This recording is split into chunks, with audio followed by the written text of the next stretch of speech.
Hello dear children. So the chapter that we will be doing as I said is the postmaster from your literature book Longman Impressions, page 122. So about the poet I had already told, this is Rabindranath Tagore, the famous Indian poet, okay, who was born in 1861 and he died in 1941. He is very much renownedly known for his writing Gitanjali, for which he was even awarded the Nobel Prize. No. So what? And then he is also known as Bhanu Singha Thakur. Okay, is a poet, writer, music composer, painter for the Indian subcontinent. Why he is much more known? Because he writes about native land. He writes mostly about our own native land, that's our country, India. And he mostly focuses on the village background rather than always talking about the high class society. Okay, he usually writes about the pain, the agony, the pathos of those middle class people. So that's why it's very much heart touching. Okay, those poems or those poems or those short stories or whatever we read of Rabindranath Tagore, no, it takes us back to that remote life and the pain that the characters outface there, that is easily like touching our heart. Okay, that's why this is also one of the a very good writing of Tagore. So this is the postmaster. Okay, let us read line wise and the explanation is also given. So the postmaster first took up his duty in the village of Ulapur. So here is the important character. I will not tell the protagonist because there is another character as well coming up. Okay, and there are some villagers also. So what happened? Here this postmaster is transferred.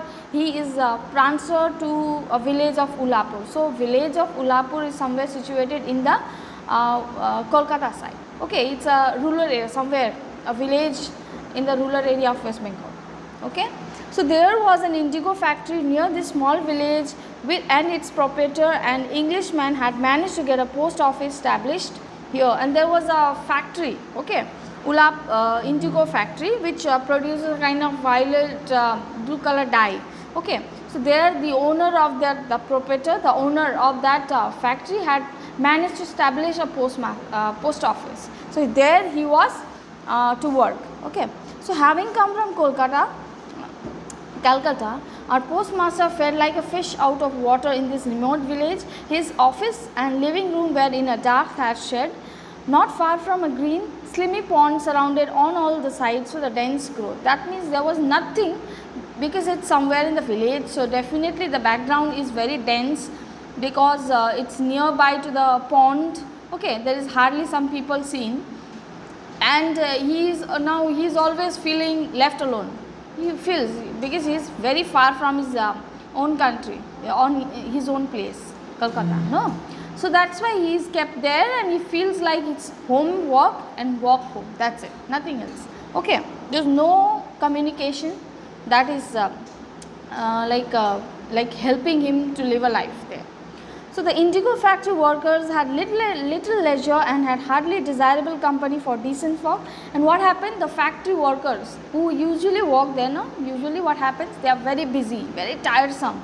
Okay, so they don't have much time to spend even with the postmaster. Okay, so what happened? They had a very kind of decent folk when they were busy in their own lives. There was no company made for the postmaster. Being a Calcutta boy, the postmaster was not good at socializing, and this man is also, the postmaster is also not that fast forward to go and socialize with anyone. He is also a kind of reserved kind of personality. Okay, doesn't feel like going and talking with other people like himself. So among strangers he appeared either arrogant or embarrassed. So whenever strangers you approach, no, he was not giving a smile or trying to speak so that become friends. No, that was not the cup of his tea. So he was always behaving kind of arrogant. Neither he would talk, or he would just turn off and go. Okay, or he could feel like embarrassed, something wrong like that. So among So what happened? So having little company and much time, he would sometimes try his hand in poetry. So what he used to do, he was having a lot of time and he had no company to share with. So he used to write poems, recite poems or write poems. Okay, his poems usually express the idea that the true contentment may only be attained if one has the leisure to spend one's life watching the quiver of leaves and the clouds in the sky. Yeah, the way his lifestyle is, that was dropping down in his poem also. That means he wants to, if you want to live life, then you have to spend much time with nature, okay, and stay in the dense forest, keep on like viewing, keep on seeing in the clouds, in the sky. That was his way of life. So that was the same thing he was writing in his poem also, okay. So he was writing the same thing. So that was his life, because he was doing the same thing, no. So he believed that is the only life for him. So he used to write the poems based on that only. But God knows, if a genie from the Arabian Nights appeared and cut down all the trees and built a concrete road and rows of huge buildings that would obstruct the view of the clouds in the sky, then this young city-bred gentleman, who was now more dead than alive, would come back to life. Yes, but if a genie, this is just a hyperbole, this is a figure of speech, okay, it's not possible, no. This is all just fairy tales where our supernatural powers or come this that. So that's just whatever, that is just a nightmare, this is just a fantasy, I would say, okay. So if happen to be a genie appears, you know what is genie, right? Yes. So Aladdin genie and all. So that genie appears from the Arabian Nights, and he like happened to cut off all the trees, and there was only road, concrete road, a plain road, smooth road, nothing, no nature visible, no, and you cannot see anything from the clouds. That means what happened? What would happen to this poet? He would automatically die only, because that is the only way of life, right? He is only dreaming of living life like that. So then I think this man who is now half dead, okay, the Rabindranath Tagore considers this character to be half dead because his way of life is like this. So he is telling that I think he would come back to life. There is much more to live rather than only all these things also. There are some people to communicate with, and there is different way of life as well. No, if he comes back, if he if he realizes, then only he will come to understand that. So if these things happen, definitely would be back to life. Okay. So the postmaster's salary being small, he cooked his own meals and shared them with Ratan, an orphan girl from the village about 12 or 13 years of age. So new character has come. See, 13 years of age, he shares his food with a girl because he has a very meager salary, very less. Okay, so he cooks his own food. He doesn't afford like maid, but this girl Ratan, okay, manages to do some productive work for him, like house chores and all, washing dishes, those things which usually is being done by girls, is being done by Ratan. Okay, she helps this postmaster, whom she considers as Dada, brother. Okay, so this man also is sharing his food, is sharing some talk with this girl, having a conversation with her, because he is not speaking to anyone. Okay, so then what happens? See, in the evening when the smoke began and curl up the cow sheds and the cicadas chirped in. Cicadas is a kind of insect which makes a sighing sound usually when it is dawn, when it is yes. So what happened? The postmaster would light his lamp and call out Ratan. Now he started to call Ratan, though the girl would be waiting outside for his call instead of coming in at once. That means discipline, okay, respect. She gives a lot of respect to the postmaster. She would ask, did you call me Dada? What are you doing? The postmaster would ask, I have to go and light the kitchen fire, she would say. She is all, I said she is doing productive work, she is saying I have to do this. Oh, let the kitchen fire be for a while, let this lamp first, he would say. Okay, then after, when she is lighting up the lamp, and then he is having a smooth conversation with this girl. He is asking, do you remember your mother? But this girl is saying she remembers her vaguely. That means not a blur kind of image, vision. She is not having a clear memory about her mother. Maybe her mother is no more. Yes, she is no more. Even her father is, she is an orphan, right? So definitely she will not have parents. So what happened? But she is very much close to her father. She remembered the memories, and she is trying to bring back those memories and then sharing with the postmaster as well. Okay, she considered the postmaster to be her brother, friend, sister, father, mother, everything. That means there was a strong bond shared between both. because they both are like lonely kind of thing, no? And what happened? She remembered the younger brother and how they played at the edge of the pond with a twig of a fish.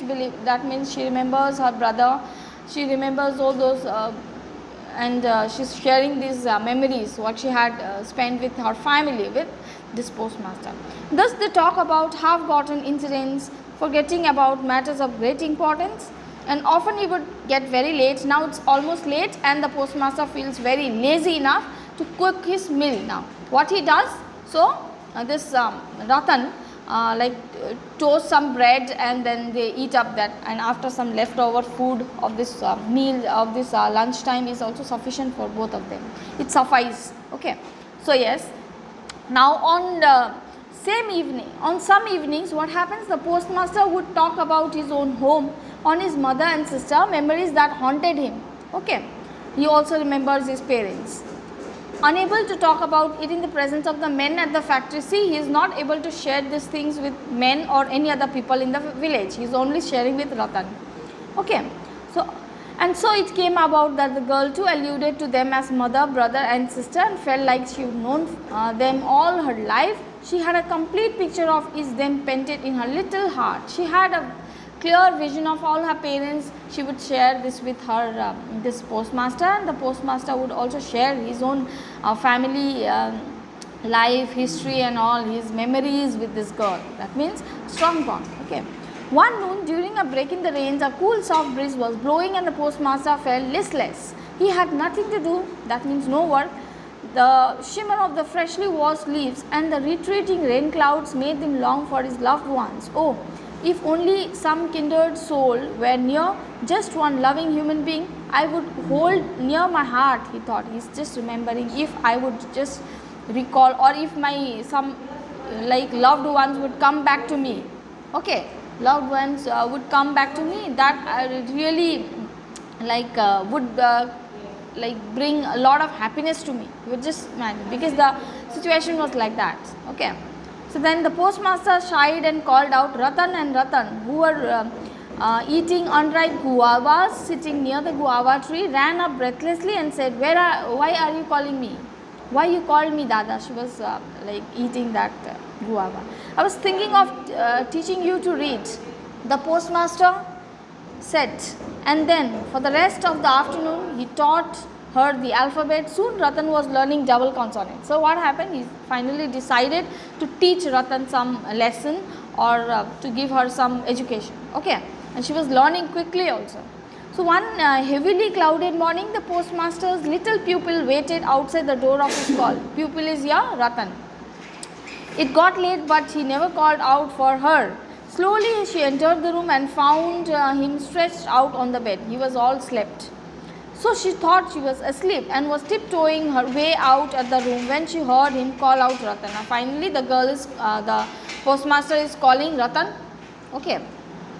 Why are you sleeping, Dada? She asked. I don't feel well. Feel my forehead, it's very hot. That means he is having fever. Okay, the postmaster is having fever. In his illness, he remembered his mother and sister and also missed the comfort of their presence. Ratan stepped out in the role of a mother and called the village doctor. She gave him the prescribed medicines and cooked his meals. Yes, she did the responsibility. She brought the doctor.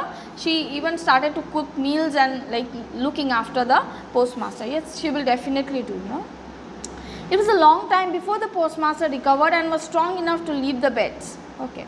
No more of this, he decided. I must get a transfer. He wrote to the Kolkata office at once, applying for a transfer on the basis of the health issues. Now he finally decided to decides to have a transfer. Now he is not able to adjust in that atmosphere. The atmosphere is not congenial for him at all. Okay, so that's why he is deciding to have a transfer.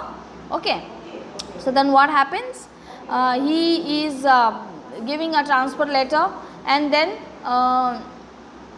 transfer letter that he is having lot of health issues. So definitely he will be having a transfer to the Kolkata office. Okay. Relieved from her nursing duties, Ratan once again took up her old place outside the door, but now she has no longer heard the familiar call. She would furtively peep in to find the postmaster neither sitting nor his chair nor lying on his bed, staring absent-minded. Okay, now she is also relieved from her nursing duties because she was looking after. Now the postmaster is fine. Okay, she is still waiting for the postmaster to call her, seeing whether he is in the bed or not. That means now she starts to feel idle. She has nothing to do. While Ratan was waiting for him, the postmaster waited for a response to his application. Here Ratan is waiting outside so that the postmaster would call and she would run inside. Okay, but here the postmaster inside is waiting for his application's approval. Okay, application approval, that means for transfer. The girl learned her own lessons over and over again. Lessons, that means whatever the postmaster was teaching, educating her. She was afraid that he finally called for her. She might be found wanting to the double consonants. At last, after a week, he summoned her. For a heart beaming with emotion, Ratan rushed in.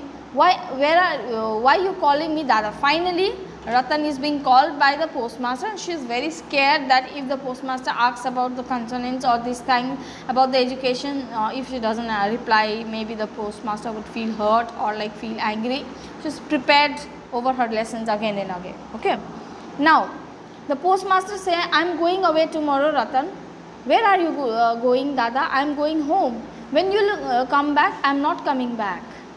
Okay. Ratan asked no further question. The postmaster of his own accord went on to her now, and he applied for a transfer, and his application had been rejected. So he had resigned his going and was going home. So what he is saying? He told, okay, the girl is now speechless. The girl will miss the postmaster, no? So she is quiet after hearing this, but the postmaster himself is going and confronting that I had written a transfer letter to the office, Calcutta office, but they rejected. So finally I have decided to resign my job and I will be going back home. Okay. So now what happens further? Let's see. There was a long silence. On a lamp burned dimly, and from a leak in a corner of the thatch, water dripped steadily. After a while, Ratan rose and went to the kitchen to prepare the meal, but she lacked her usual sense of purpose. Many new thoughts had entered her mind. When the postmaster had finished his supper, the girl suddenly asked him, Dada, will you take me home with you? Now see, there is a long silence. Okay, nobody is speaking. Both of them are not speaking. Only the lamp burned dimly from a leak in the corner of the thatch. There is only the light that is being produced. There is no conversation happening between them. Okay, water is dripping steadily. After a while, this Ratan is coming inside. She is cooking food. She is quiet. Okay, but there is no sense of response. They were having a talk, and then she was doing the work as well. But now she is not quiet. Something she feels like it seemed like she was thinking something. And what she is thinking? She is thinking the postmaster is leaving her forever and going. Now she will miss him, right? So many new thoughts has entered the the Ratan. I will not say the postmaster. We don't know anything about the postmaster thinking. So and she is now finally, when the postmaster finishes his meal, okay, the girl is now suddenly entering and asking, Dada, will you take me with you to your house? The postmaster is laughing. How is that possible? He said, but he did not find it necessary to explain to her why it was an impossible idea, and he is laughing. Okay, he is saying, how is that possible? How can I take you home? Okay, so now what happens further we will be doing in the next class. Okay, children, thanks so much.